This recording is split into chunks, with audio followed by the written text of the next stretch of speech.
Madam ꯑꯩꯒꯤ ꯅꯨꯡꯁꯤꯔꯕ ꯑꯉꯥꯡꯁꯤꯡ ꯉꯁꯤꯁꯨ ꯑꯩꯈꯣꯏ ꯏꯃꯥꯔꯖꯤꯟ ꯑꯣꯏꯕ ꯑꯦꯅꯥꯂꯥꯏꯖ ꯇꯧꯕ ꯑꯩꯈꯣꯏ ꯆꯠꯊꯔꯤꯕ SSC GD 2025 కి ꯐꯦꯕ꯭ꯔꯨꯋꯥꯔꯤ ꯑꯩꯈꯣꯏꯒꯤ ꯐꯥꯔꯁ ꯁꯤꯐ ꯁꯦꯀꯦꯟ ꯁꯤꯐ ꯑꯩꯈꯣꯏꯒꯤ ꯗꯦꯠ 4, 5, 6ꯗꯒꯤ ꯁꯨꯝ ꯈꯟꯒꯠꯂꯒ ꯑꯩꯅ ꯁꯨꯝ ꯑꯉꯥꯡꯁꯤꯡ ꯄꯔꯤꯈꯥ ꯆꯪꯉꯨꯕꯁꯤꯡꯗ ꯀꯩ ꯍꯥꯏꯇꯥꯔꯦ ꯃꯣꯏꯗꯒꯤ ꯈꯪꯕ ꯅꯣꯂꯦꯖ ꯈꯔ ꯂꯧꯔꯀꯥꯟꯗ ꯀꯃꯥꯏ ꯍꯪꯉꯤ ꯈꯣꯠꯄꯁꯤꯡꯗꯨ ꯌꯦꯡꯉꯀꯥꯟꯗ ꯑꯩꯅ ꯑꯪꯀ ꯈꯔ ꯑꯦꯅꯥꯂꯥꯏꯖ ꯇꯧꯔꯒ ꯄꯨꯈꯠꯂꯛꯄꯅꯤ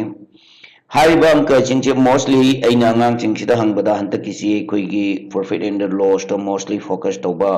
ꯀꯣꯏꯁꯟ ꯈꯔ ꯅꯝꯃꯤ ꯍꯥꯏꯕꯁꯤ ꯍꯧꯖꯤꯛ ꯂꯥꯛꯏꯕ ꯇ꯭ꯔꯦꯟꯁꯤꯐꯥꯎꯗꯀꯣ ꯕꯠ ꯑꯩꯅ ꯁꯣꯔꯁꯁꯦ ꯐꯪꯉꯤ ꯁꯣ ꯌꯦꯡꯁꯤ ꯀꯣꯏꯁꯟꯁꯤ ꯀꯃꯥꯏꯅ ꯈꯣꯠꯄꯅꯣ ꯍꯥꯏꯕꯗꯨ ꯌꯦꯡꯁꯤ ꯑꯗꯨ ꯅꯈꯣꯏꯗ ꯑꯗꯨꯝ ꯉꯁꯤꯁꯨ ꯀꯣꯏꯁꯟ ꯈꯔ ꯄꯣꯔꯛꯀꯦ ꯑꯩ ꯅꯨꯡꯇꯤꯒꯤ ꯃꯔꯛꯁꯤꯗ ꯌꯦꯡꯉꯦ ꯑꯗꯨꯕꯨ ꯍꯥꯏꯔꯤꯕ ꯀꯣꯏꯁꯟꯁꯤꯡꯁꯤ ꯅꯣꯏ ꯄ꯭ꯔꯤꯄꯦꯔꯦꯁꯟ ꯇꯧꯔꯒ ꯔꯦꯗꯤꯗ ꯆꯠꯂꯨ ꯑꯗꯨꯝ ꯃꯣꯁꯂꯤ ꯁꯤꯒꯤ ꯏꯀ꯭ꯋꯦꯜ ꯑꯣꯏꯕ ꯃꯌꯦꯛꯃꯛꯇꯤ ꯆꯥꯟꯅꯕ ꯅꯠꯇ꯭ꯔꯒꯁꯨ ꯏꯀ꯭ꯋꯦꯜ ꯑꯣꯏꯕ ꯀꯣꯏꯁꯟꯁꯤꯡ ꯑꯗꯨꯝ ꯑꯅꯝꯕ ꯃꯇꯝꯗ ꯍꯪꯒꯅꯤ ꯃꯁꯤ ꯅꯣꯏ ꯀꯥꯎꯒꯅꯨ ꯑꯉꯥꯡꯁꯤꯡ ꯀꯩꯗꯧꯒꯦꯅ ꯍꯥꯏꯕ ꯃꯇꯝꯗ ꯌꯦꯡꯉꯁꯤ ꯑꯍꯥꯟꯕ ꯀꯣꯏꯁꯟꯗ ꯍꯥꯏꯔꯤꯕꯁꯤ ꯑꯇꯩ ꯅꯠꯇꯦ ꯑꯍꯥꯟꯕ ꯀꯣꯏꯁꯟꯁꯤꯗ ꯍꯥꯏꯔꯤꯕꯁꯤ selling price of an article is rupees 5,175 and the discount price kaya oidona kay haitare mana discount je kana bithokre hare 25% is offer. What is the market price of the article hangani sisi aina nakoida su mamangda su amna hotkrabani angangjing hojik su amu yengasi given moine pirambaje kaino na koini yengasi given je kaino yengasi ahambada ai samdalage SP haibadi moigi selling price je kayano na ko yengasi sije kayano na haiba matamda selling price 5,100 selling price atay nateba 5,175 never 5,175 is selling price never second discount yenga je akoine discount je kaya no je discount je kedoge na hai matamda 25% ne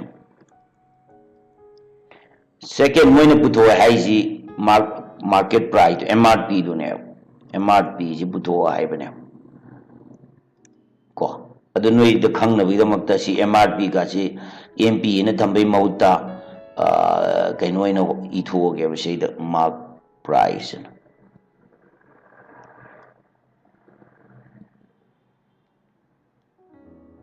okay si si angang jing ai board ji ya da kaino tore so ai iragi yengo sai mark price kya no nai matam da MRKED price si bracket da haidu si MRP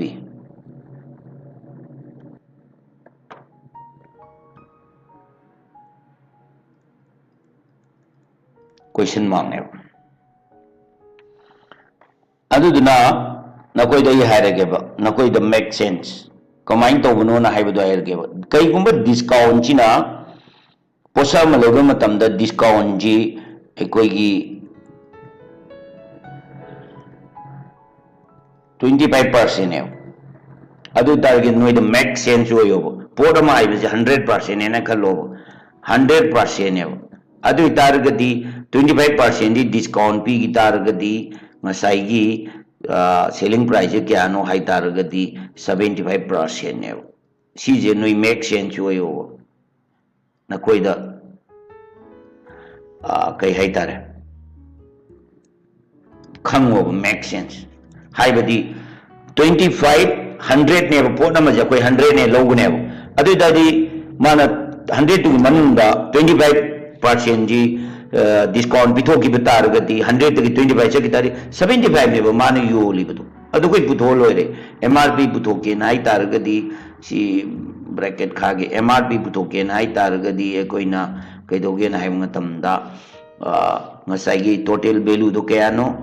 magi article selling price to kya no 5,175 magi ngasai gi discount pi graba matungda lehogodaba price na kya no hai taragadi koina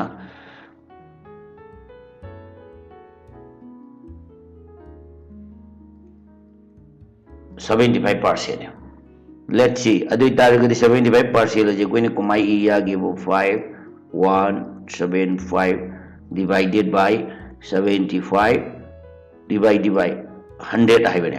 haibadi 75% haibaji sumaina 100 e doine let's say the koi reciprocal no on thoje reciprocal no on thoje adu on to ko taragadi koine kumai lani masagi 5175 into 100 si matakta chatkrani makada kya sorry cg yadre adu taragadi si e baji yadre si ai makokte moi ithoke angang jing na koi da bab ta na ba masagi sida soiba khara leire adu taragadi koina yengo 75 haibaji 75 100% sumaine leidoine 75% adu ita de koi on thoje ba reciprocal ji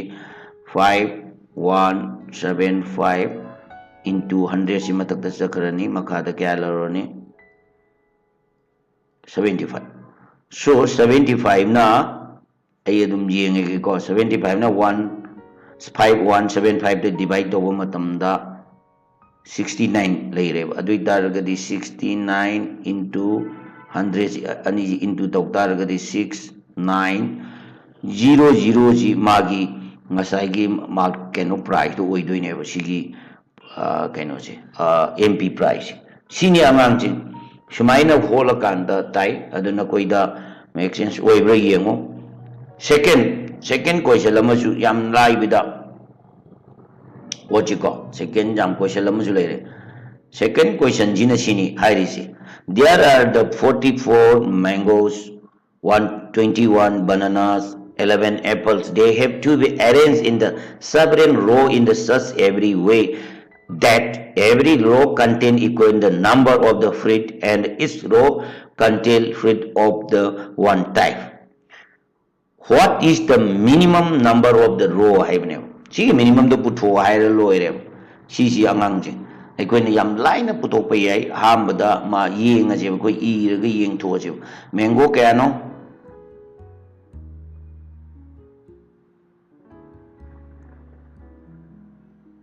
44 banana kya no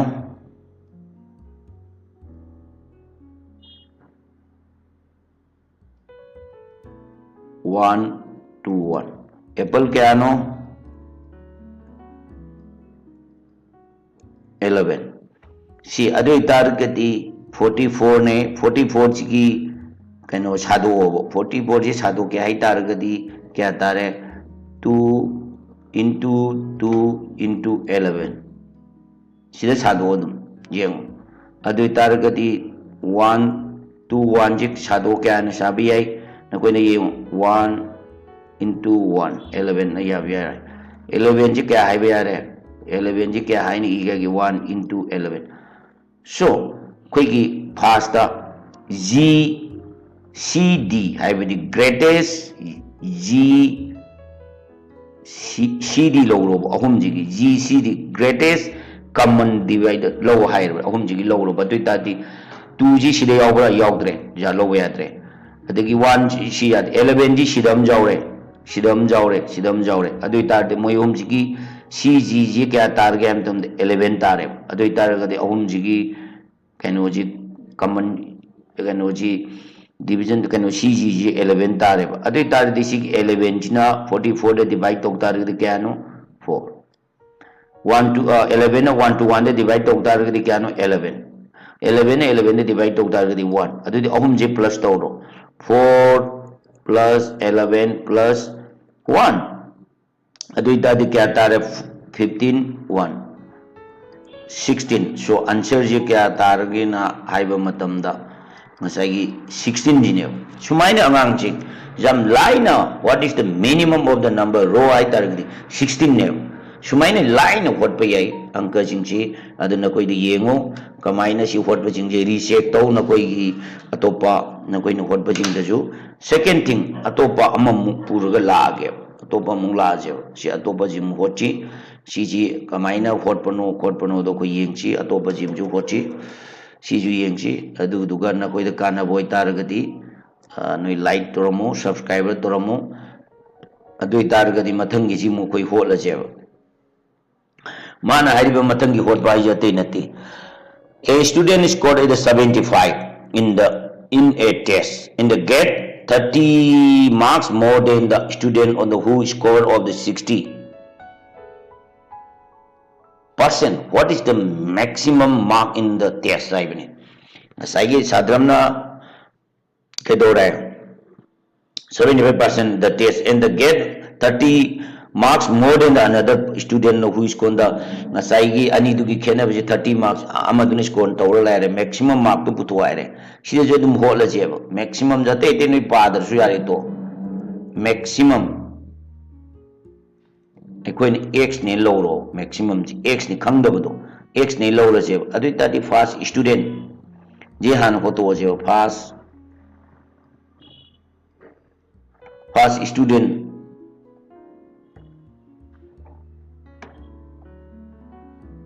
सिजे फजने इरगे अदु नतरगा दिनो कोई the बाप ताररोय first student जे इरगे first student जिना कुमाई कुमाई तोबनो आइबदो अदु गिदो maximum कोई खंगदे अदो x ने लौरो अदुदी first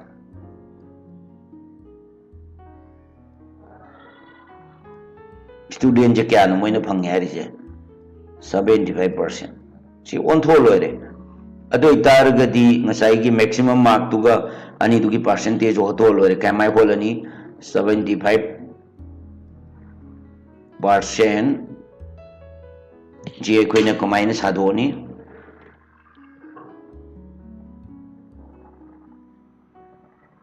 अदो नोइद खंगबा अदुम चोइने इरगेदा सुमाइने इरे 75% of x न लाकने अदो इतारगदी 75 divided by 100 into x अदो इतारगदी अनीसी 100 न 75 ता डिवाइड तो उतारगदी क्या तारे 0.75 x दी x अदुम लई जरे सुमाई तौदुना अनीसुबा सिना फर्स्ट की सेकेंड की मुंग तौरजे सेकेंड की सिना क्या नो माना है 60% है बने सेम लाइट आई समझ लगे 60% है अदु इतारगदी 60% जे कुछ मैं तुम सादो तमजे 60 into 100 equal to x अदु इतारदी 60 ना 100 ना 60 दे डिवाइड तो उतारगदी क्या नो फंगदोइसे नुके तुम खंगनबई तुम हाई आइना हाइरगे 0.60x सुमाइना ताबई टाइप द सिसु तारने then the difference between their mark in the आइतारे different दो मुयेंग असे अनि दुगी different दो क्या नो हाइबने अदो होला दुम अदुगी ताबम कदन दुम तारे different between their mark हाइरे is 30 हाइरे अदु दुगिनी स्टे द कोइ ngasai 30 वे different between अनि दु येंग असे अदु इतारगदी अहाम बगीगा 0.75 x minus sorry याम इबो बोचे हमने नुआइत्रे दु अंगांग जिंग अखोइ द येंगो अजा आई हाइरगे तारो 0.75 अहाम बगी x minus अनि सुबे जे क्या 0.60x सिजी की खेना बजे क्या नो आइब 30 ने अदे शॉप तो बिरो लोरे कोइना अनि जी कैदोरनी अनि जी माइनस तौरो क्या तारे 0.15x equal to 30 अदु तारगदी कोइना x पुतो क्या ना हाई तारगदी 30 क्या नो डिवाइडेड बाय 0.5 अदु तादि मखागी पॉइंट मांगन के high तारगदी Matak 100 into 30 into 100 divided by 100 into तौगिता द पॉइंट जे मांग रनी 15 तौरे 15 तौरे अदन नै खंगनबो कोइ थो इरसु इगे को अदुदि मथक सु मखाजु कैदोगे नाय मतमदा 100 ने into तौरो अदुदि मथक सु मखाजु 100 ने into तौतारगदी ngसाइगी पॉइंट दो मांग रनेबो 0.15 into 100 जाम कोइ न होलमनि नोइदा अदु तारगदी मथक त क्या लेओरने 30 into 100 divided by 15 15 na 30 da cut tau targadi 2 adu de 2 ga into 100 into tau targadi ngai targe bu 200 So 200 si ngasai kaidoge na matamda magi ngasai maximum mark to oigane angang jing sini hoji jik chatari ba paikha gi analyze to question ni na koi da keep tawra thamo kai gum na koi do hopeful loitar ga di comment piramu like toromu subscriber toromu mathangi khana ba da atopa angka mo soi puduna lake ngai duna leiramo ko